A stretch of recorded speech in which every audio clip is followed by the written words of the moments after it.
pada pagi hari ini izinkan saya untuk sharing sedikit pengalaman kasus neurovaskular yang dilakukan di Rumah Sakit Haji Adam Malik Medan, di mana Chief Neurovaskular itu adalah Dr. Ihsan. Dr. Ihsan mohon izin untuk membawakan kasus-kasusnya.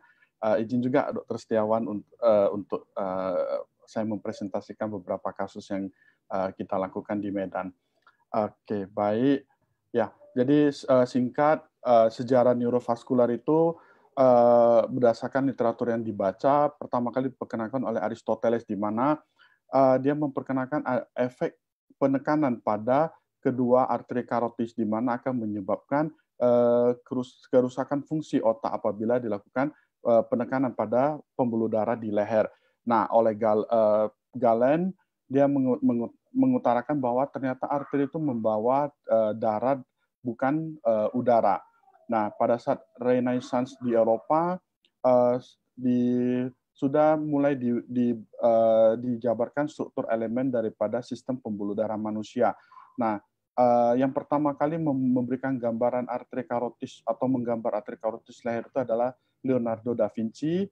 Kemudian oleh Andreas Vesalius itu dia mempelajari sistem pembuluh darah secara sistematis melalui diseksi kadaver atau diseksi pada tubuh manusia.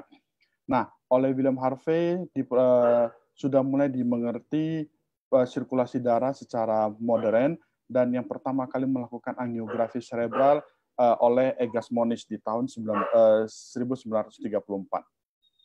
Nah, ini ada beberapa penyakit neurovaskular yang paling sering kita jumpai. Yang pertama adalah stroke iskemik atau insufisiensi pembuluh darah. Kedua itu aneurisma, kemudian cavernous malformation, kemudian yang ketiga itu cerebral arterios fistula dan formation, baik AVM, dura arterios fistula, vein of Galen malformation, maupun carotid cavernous fistula atau CCF. Nah, yang pertama tentang stroke iskemik. Jadi iskemik stroke itu ada dua. Yang pertama itu transient ischemic attack, di mana ini hanya bersifat sementara. Jadi penyumbatan itu menimbulkan gejala klinis di bawah 24 jam. Sedangkan stroke iskemik itu sudah terjadi kerusakan neuron yang permanen, di mana akibat daripada perfusi yang tidak adekuat baik ke otak maupun ke batang otak. Nah, kalau kita berbicara mengenai insufisiensi, maka yang penting di sini adalah hemodinamik daripada cerebrovaskular. Kita tahu bahwa cerebral blood flow itu dipengaruhi oleh cerebral perfusion pressure dibagi dengan cerebral vascular resistance. Nah, di mana CPP ini adalah MAP dikurang ICP, jadi mean arterial pressure dikurang dengan tekanan intrakranial. Jadi apabila ada tekanan intrakranial yang tinggi, itu akan mengurangi ICP yang tinggi akan mengurangi CPP sehingga akan mengurangi CBF. Nah, cerebral blood flow yang normal itu 45 sampai 60, di mana itu pada kondisi istirahat. Kita mulai terjadi gangguan atau mulai menyebabkan iskemi apabila CBF itu di bawah 20. Nah, kematian sel akan terjadi apabila aliran darah itu sudah di bawah 20. Nah, ini beberapa terminologi mengenai ischemic stroke. Jadi ischemic stroke itu artinya adanya kegagalan pembawaan glukosa maupun oksigen sehingga kebutuhan metabolik jaringan itu tidak tercapai. Nah, kalau kita sebut hipoksia artinya kadar tekanan oksigen di dalam darah itu berkurang, dan anoksia itu apabila tidak dijumpai oksigen di dalam darah. Nah, kemudian infak cerebri itu terjadi apabila iskemi yang berlama yang sudah menyebabkan kematian pada sel neural maupun sel glial. Kemudian iskemi itu dapat kita klasifikasikan komplit atau incomplete, dan global ataupun vokal. Nah, diagnosis daripada ischemic stroke ini yang paling penting tetap adalah history taking atau anamnesis dan pemeriksaan fisik. Jadi kita harus menanyakan dari onset, kemudian defisit apa yang terjadi, Kemudian kita perlu melakukan evaluasi melalui NIH stroke scale score. Nah, kemudian dari laboratorium kita bisa melakukan pemeriksaan darah lengkap. Salah satu yang penting juga glukosa darah dan kardiak troponin. Kenapa? Karena stroke iskemi itu seringnya akibat daripada masalah di jantung. Jadi dia embolus, bukan trombus. Kemudian imaging yang bisa dilakukan, yang paling penting pertama adalah CT scan non-kontras. Sebab apabila iskeminya itu masih di bawah 4 jam, kita bisa melakukan terapi trombolitik. Jadi MRI itu hanya kita lakukan apabila onsetnya itu sudah di atas 6 jam. Oke, kemudian untuk intervensi itu pemberian terapi trombolitik maupun bisa diintervensi melalui trombektomi mekanikal secara endovaskular. Nah, di mana hal ini nanti akan dijelaskan lebih lanjut oleh Dr. Iwan. Nah, jadi manajemen daripada stroke iskemi itu yang pertama ada literatur yang menyatakan di bawah 3 jam, ada juga literatur yang memberi batasan sampai 4,5 jam untuk tindakan terapi trombolitik dengan alteplase.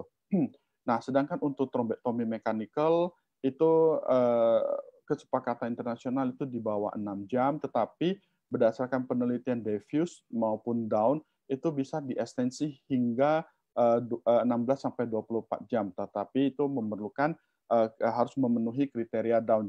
Jadi diperlukan pemeriksaan MRI untuk menentukan apakah ada tidaknya mismatch perfusion. Apabila dijumpai mismatch perfusion, maka trombektomi mekanikal masih diizinkan. Nah, tindakan daripada trombolitik maupun mechanical trombektomi ini yang perlu kita inform concern adalah perdarahan. Jadi resiko setelah tindakan akibat perdarahan itu cukup besar dan katastrofi. Nah, ini manajemen daripada stroke iskemik itu yang bisa trombektomi terapi, trombolitik terapi, mechanical trombektomi.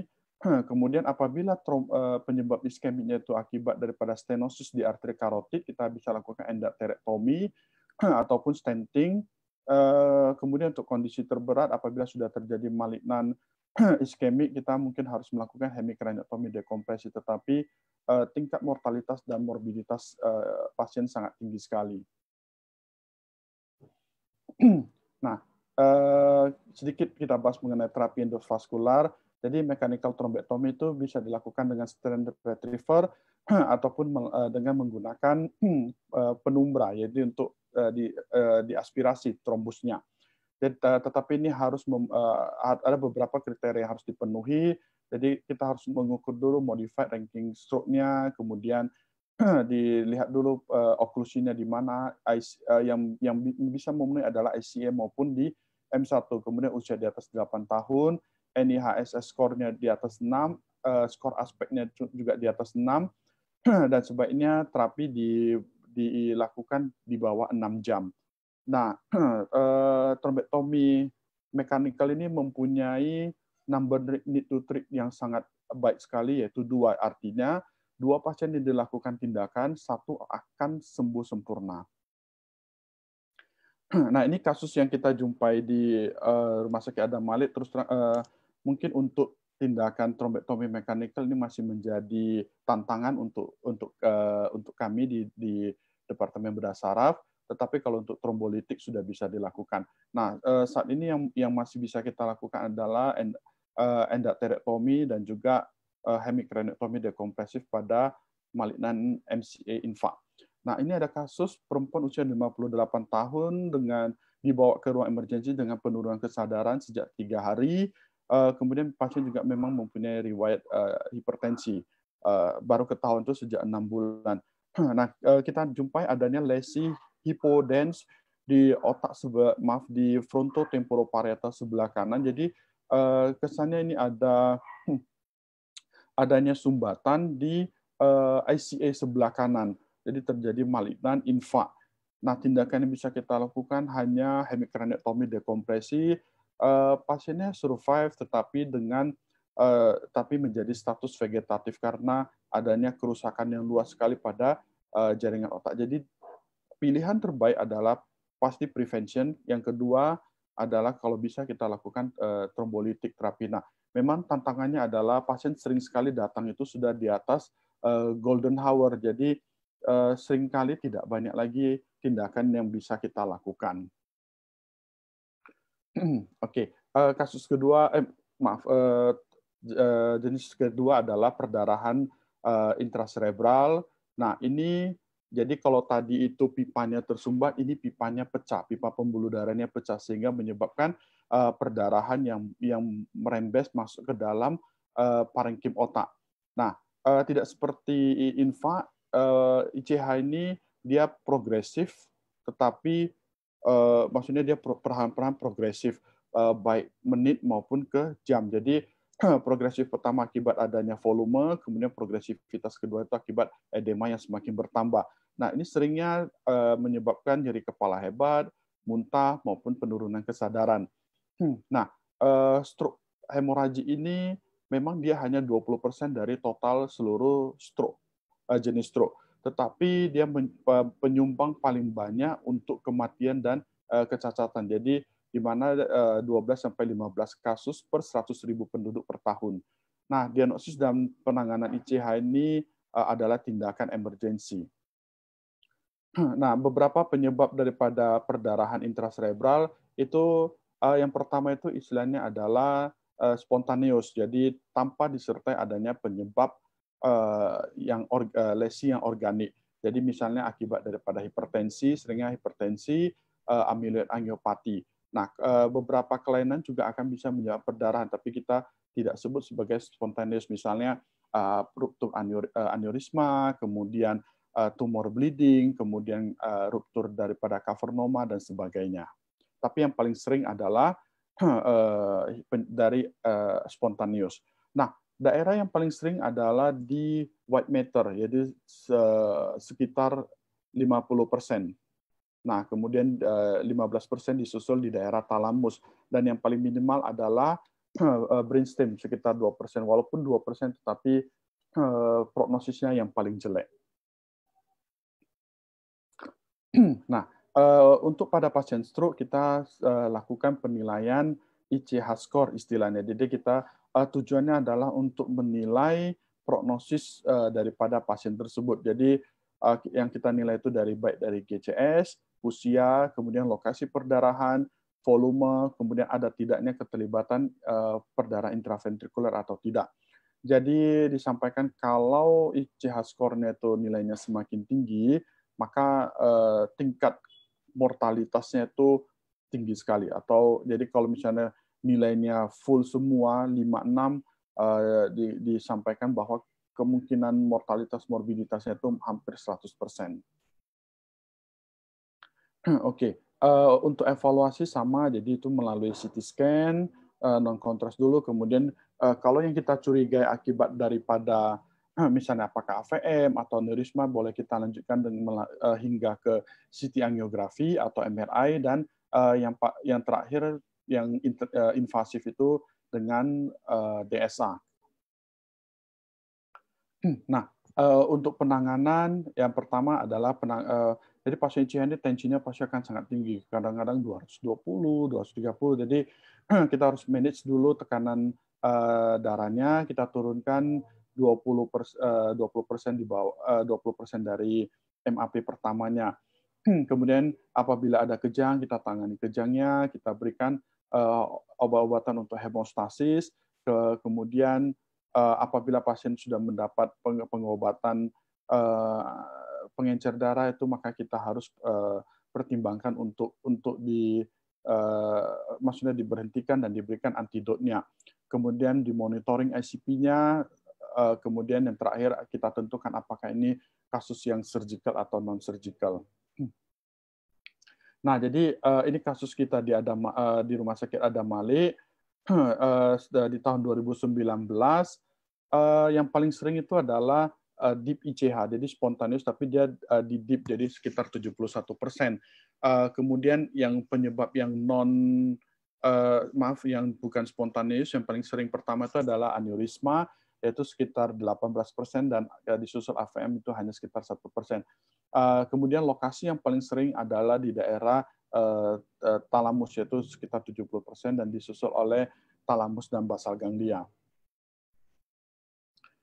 Nah, ini kasus kita.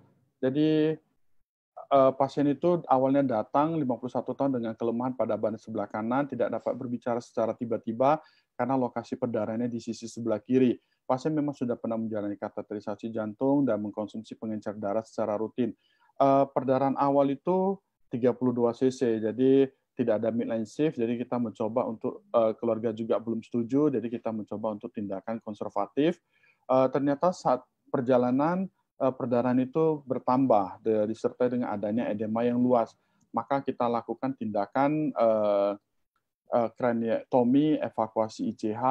Jadi ini kita tindakannya dilakukan di bawah mikroskop. Kita lakukan sedikit kortikotomi, lebih kurang itu hanya 1 cm. Kita keluarkan darahnya secara pelan-lahan. Nah, setelah semuanya selesai, itu kita lakukan hemostasis. Nah,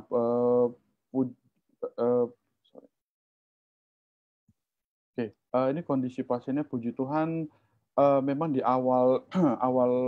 awal-awal pasiennya itu masih memerlukan NGT. Nah, tidak bisa duduk, maksudnya masih gangguan keseimbangan. Tetapi dengan dengan berjalannya waktu, kondisi pasien semakin baik, sudah bisa duduk. Tetapi defisit motorik pada anggota gerak sebelah kanan itu, kekuatan motorik masih hanya mencapai 2, jadi belum mampu untuk melawan gravitasi. Oke.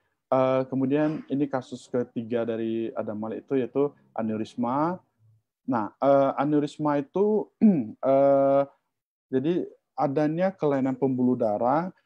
Dia berbentuk, jadi kelainan pembuluh darah itu bisa yang beri-aneurism, jadi dia berbentuk seperti ban yang seperti buah beri. Jadi pembuluh darahnya datar, kemudian terjadi penonjolan. Nah, penonjolan itu menyebabkan dinding pembuluh darahnya itu tipis sehingga mudah terjadi rupture atau pecah. Kemudian tipe kedua itu yang fusiform, di mana kedua sisinya itu membelendung atau mencembung, istilahnya membengkakkan diri. Nah, aneurisma ini pertama kali bisa diketahui sejak adanya tindakan cerebral angiografi oleh Egasmovic. Jadi kemudian pada tahun 1990 Christopher Dowd itu menyampaikan pengalamannya mengenai embolisasi menggunakan coil, dan tapi yang mempublikasikan pertama kali adalah oleh Guglielmi. Jadi dia menjelaskan detachable coil pertama untuk aneurisma cerebral di dunia. Nah, jadi aneurisma yang belum rupture seringnya tidak menimbulkan keluhan. Seringnya itu dia bersifat silent, tetapi pada aneurisma yang besar terkadang dia bisa menimbulkan keluhan berdasarkan lokasinya, apakah paresia nervus 3 atau nyeri kepala dan sebagainya. Tetapi yang paling berbahaya atau katastrofik apabila SAH-nya apabila aneurismanya itu pecah sehingga menimbulkan perdarahan subarachnoid maupun perdarahan intracerebral. Nah, insidensinya itu di Amerika 9 sampai 14 kasus per 100.000. Nah, dilaporkan ini kasusnya paling tinggi itu di Jepang dan di Finlandia. Nah, keluhan. Jadi apabila terjadi rupture, keluhan yang paling maksudnya yang paling istilahnya keluhan yang paling sering dialami adalah pasien akan menyatakan dia mengalami nyeri kepala yang paling berat yang pernah dia alami. Jadi the worst headache yang pernah dialami. Kemudian tanda-tanda lain bisa meningismus, penurunan kesadaran, perdarahan di okular atau mata. Nah, evaluasinya yang pertama itu bisa melalui CT scan, baik kontras non kontras, kemudian MRI dan MRA, CT angiografi, dan yang terbaik adalah atau gold standarnya adalah DSA. Nah, untuk SAH itu juga ada digradingkan baik melalui HAN-NHAS maupun melalui WFNS. Jadi semakin tinggi grade-nya, maka prognosisnya akan semakin jelek. Oke, jadi aneurisma terbaik apabila diterapi sebelum pecah. Apabila aneurismanya rupture, maka prognosisnya itu kurang baik. Jadi secara general itu kita kategorikan apabila ada aneurisma pecah, maka sepertiganya akan membaik sempurna ataupun dengan defisit minimal. Sepertiga lagi itu akan mengalami defisit berat hingga koma. Kemudian yang sepertiga lagi itu akan meninggal. Nah, untuk terapi daripada aneurismanya itu bisa secara pertama melalui pengobatan endovaskular, yaitu dengan mentrombuskan kantong aneurismanya. Itu bisa menggunakan kita bisa menggunakan coil, kemudian beberapa negara mencoba menggunakan onyx, tapi ini belum secara luas diaplikasikan.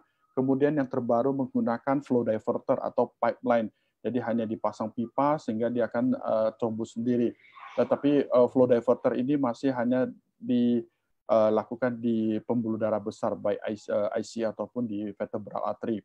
Kemudian bisa dilakukan trapping ataupun proximal ligasi apabila harus kita sacrifice pembuluh darahnya. Oke, kemudian pilihannya kedua adalah secara surgical atau secara operasi, yaitu dengan clipping.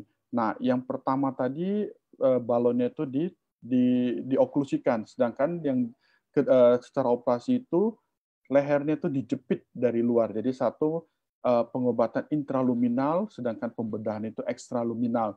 Nah, untuk kasus-kasus aneurisma yang sangat besar dan tidak bisa kita klip secara sempurna, beberapa menggunakan wrapping atau coating, baik menggunakan otot, kemudian teflon ataupun beberapa material lainnya.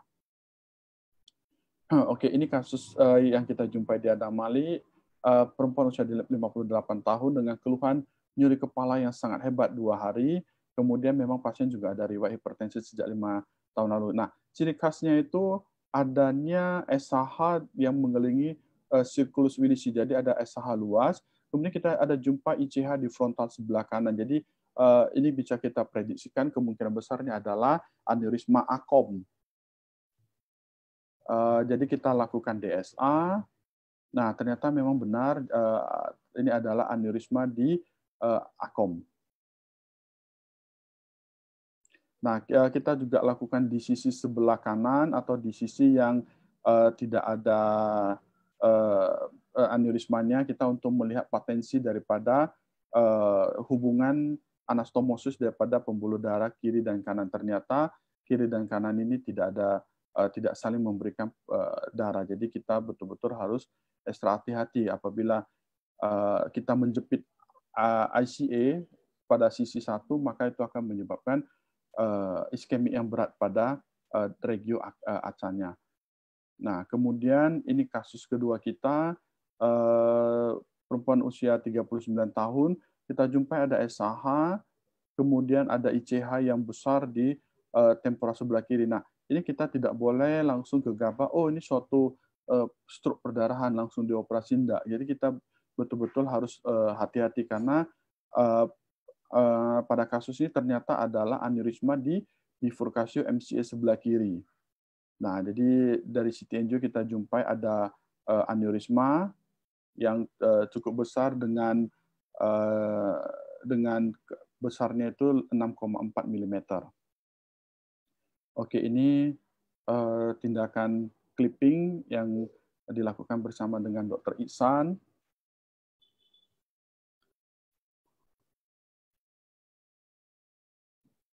Jadi pasien masuk dengan GCS 8 dengan tensi 190/110. Nah, pada kasus ini kita tidak buru-buru menurunkan TIK-nya. Kenapa? Karena menurunkan tensinya karena itu akan menyebabkan CPP-nya itu berkurang akibat daripada MAP yang rendah. Nah, ini memang juga mekanisme tubuh yang meningkatkan tekanan darah karena ICP yang meningkat. Nah, ini kita lakukan kortikotomi sedikit. Pertama kita evakuasi dulu ICH-nya, kita evakuasi dulu klot perdarahannya yang besar.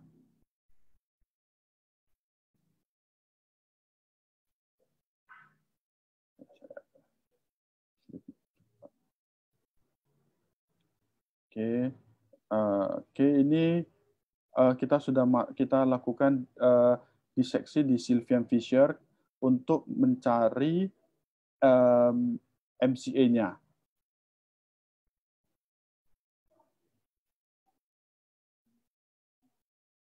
Nah, kemudian kita dapat M1, kita lakukan temporary clip supaya untuk mencegah terjadinya perdarahan.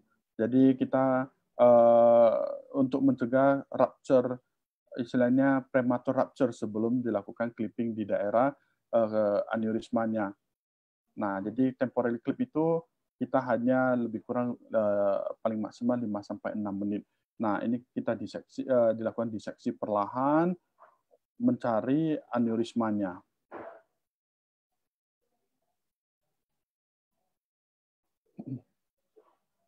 Nah, ini kita dapat, ini adalah DUM, kita dapat ini aneurismanya, baik DUM maupun neck-nya. Nah, ini kita lakukan klip permanen terhadap neck daripada aneurisma.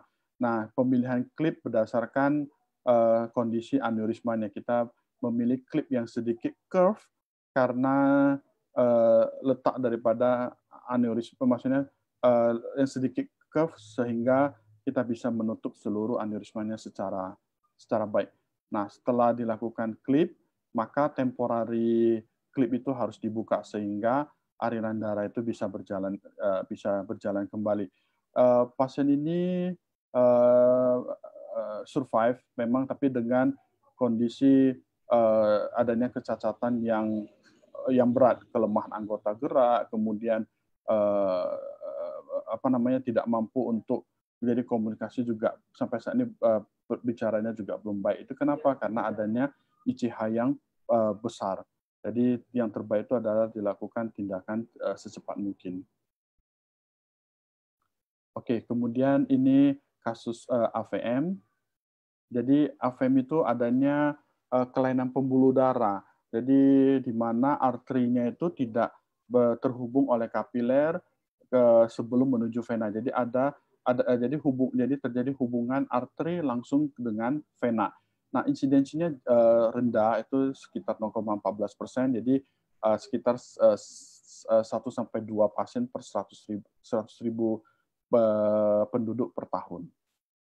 Nah, sama umumnya juga asimptomatis, tetapi dia sudah simptomatis apabila ukurannya sudah besar maupun pecah. Nah, AVM itu seringnya sama kita ketemukan apabila sudah terjadi perdarahan, adanya kejang, atau adanya iskemia akibat Stilling fenomen, atau adanya nyeri kepala akibat daripada peningkatan ICP.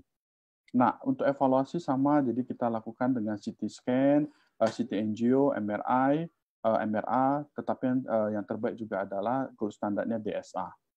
Oke, ini kita bisa grading berdasarkan Spetzler Martin. Jadi kita grade berdasarkan pertama ukurannya, kemudian eloquent atau tidaknya, kemudian pola daripada draining vein-nya, apakah superficial atau deep. Nah, semakin tinggi nilainya, maka grade-nya itu semakin tinggi. Nah, pada grade 4 dan 5 itu ada pilihan do nothing apabila di daerah eloquent ukurannya sangat besar, kemudian pasien mungkin masih asimptomatis, mungkin kita akan memilih do nothing. Nah, jadi modalitas terapi itu bisa pembedahan, endovaskular, dan radiosurgery. Jadi gamma knife. Nah, bisa tunggal ataupun bisa dikombinasikan 1-2, 2-3, atau ketiga-tiganya sekaligus 1-2-3. Baik, ini kasus jadi laki-laki 27 tahun. Nah, pada CT scan non kontak kita jumpa ada lesi hyperdense di frontoparietal sebelah kanan. Nah, jadi setelah kita lakukan DSA, wah ternyata dijumpai adanya gambaran AVM. Oke, nah ini durasi operasinya. Jadi kita lihat ini ada gambaran arteri dan vena yang bergabung. Jadi sebenarnya ini adalah vena, tetapi warnanya jadi kemerahan seperti arteri. Nah, setelah dilakukan reseksi AVM-nya, nah pembuluh darah vena itu berubah kembali menjadi biru. Ini CT scan control setelah tindakan evakuasi. Jadi ini bisa kita angkat AVM-nya secara total. Oke, kemudian kasus yang lain adalah CCF itu. Nah, carotid cavernous fistula umumnya terjadi akibat daripada trauma. Jadi trauma yang menyebabkan robekan pada dinding arteri internal carotid artery atau dinding pembuluh darah arteri itu akan menyebabkan terjadinya fistula dengan sinus cavernosus. Nah, itu bisa kita bagi menjadi beberapa tipe A sampai D, di mana A itu yang paling berbahaya, jadi direct high flow.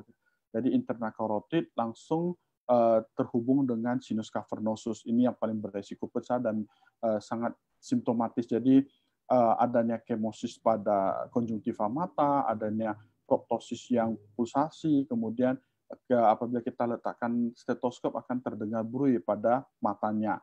Nah, sedangkan yang indirect itu perlahan-lahan, klinisnya itu pelan-pelan memberat dan umumnya lebih ringan dibandingkan yang direct. Nah, ini beberapa gejala klinis yang bisa terjadi, nyeri mata, kemosis, proptosis yang pulsatif, ada bruit pada mata, penglihatannya semakin memburuk, diplopia, dilatasi pupil, oftalmoplegi, kemudian peningkatan tekanan bola mata, dan lain-lain. Nah, evaluasinya itu melalui CT scan, MRI, dan kembali lagi melalui angiografi. Nah, pada saat dilakukan DSA, kita bisa menjumpai ini gambaran adanya hubungan antara internal carotid langsung ke sinus cavernosusnya. Jadi ada 3 modalitas yang bisa dilakukan secara pembedahan maupun secara endovaskular. Pembedahan sudah ditinggalkan, ini dulu kita lakukan, tetapi sekarang sudah gold standar itu adalah terapi dengan endovaskular. Bisa dengan balon, bisa dengan coiling, ataupun bisa dengan pipeline atau stenting. Oke, ini kasus pria 33 tahun dengan keluhan mata sebelah kirinya menonjol. Jadi kalau kita lihat dari CT scan memang dia tidak akan begitu jelas. Nah, maka kita lakukan CT angio dan juga DSA. Nah, kita nampak nih adanya jadi pada fase arteri kontras kita sudah masuk ke vena. Nah, pada sisi sebelahnya, sisi sebelah kanan, saat kita lakukan DSA, pembuluh darahnya itu, yang sisi sebelah kiri itu mendapat pembuluh darah dari anastomosis sebelah kanan. Sedangkan yang sebelah kirinya itu semua masuk ke fistula, masuk ke sinus, dan akhirnya langsung di-drain ke venanya. Nah, memang kita maksudnya ada sedikit keterbatasan, kita belum terfasilitasi untuk tindakan endovaskular baik coiling ataupun balloning pada CCF, sehingga kita lakukan terapi dengan pembedahan, kita lakukan ligasi. Nah, dari hasil DSA kita jumpai bahwa adanya anastomosis daripada sisi sebelah kanan semua. Jadi pembuluh darah di daerah yang CCF itu sudah mendapat aliran darah dari sisi kontranya, sehingga kita berani untuk mensacrifice ICA pada daerah yang terdampak. Jadi ini carotid artery, ini common carotid artery, kemudian ICA-nya kita ligasi. Oke, kemudian kasus terakhir kita adalah cavernous malformation atau sering kita sebut sebagai cavernoma. Nama lainnya bisa cavernous hemangioma, cavernoma, cavernous angioma, angioma, hemangioma, dan lain-lain. Jadi ini adalah lesi vaskuler yang jinak, tetapi bisa apabila pecah itu bisa menimbulkan keluhan dan seringnya terjadi kebocoran atau perdarahan di sekeliling cavernoma yang bisa memicu terjadinya kejang. Nah, ini sekitar 5-13% dari seluruh kelainan pembuluh darah di otak. Umumnya terletak di daerah supratentorial, 4-35% itu di daerah batang otak. Nah, yang menjadi tantangan apabila cavernomanya itu terletak di daerah batang otak. Nah, apabila kita periksakan di bawah mikroskop, maka dia akan memberikan gambaran seperti mulberry. Jadi adanya jadi istilahnya hemoroid di otak. Nah, klinis yang paling sering jumpa itu kejang, perdarahan maupun defisit lokal berdasarkan lokasi cavernomanya. Evaluasinya itu CT scan, MRI, dan angiografi. Tapi pada tahap MRI itu sudah mencukupi. Nah, untuk pengobatan dilakukan bisa observasi, bisa dilakukan tindakan surgical ataupun dengan stereotactic radiosurgery, bergantung pada lokasi dan apakah sudah pecah atau belum. Nah, ini kasus kita ada multiple cavernoma, tetapi yang paling besar itu di daerah temporoparietal sebelah kiri, sehingga ini yang kita lakukan tindakan surgical. Nah, ini MRI-nya kita nampak pada foto itu ada cavernomanya itu dikelilingi oleh gambaran hipointens. Jadi ini menunjukkan adanya dikelilingi oleh hemosiderin. Nah, pada kasus ini kita lakukan reseksi cavernoma. Cavernomanya itu bisa kita angkat secara total. Nah, setelah tindakan operasi, kondisi pasien itu membaik, kejangnya itu mulai teratasi. Nah, kita akan planningkan untuk sisi yang lainnya.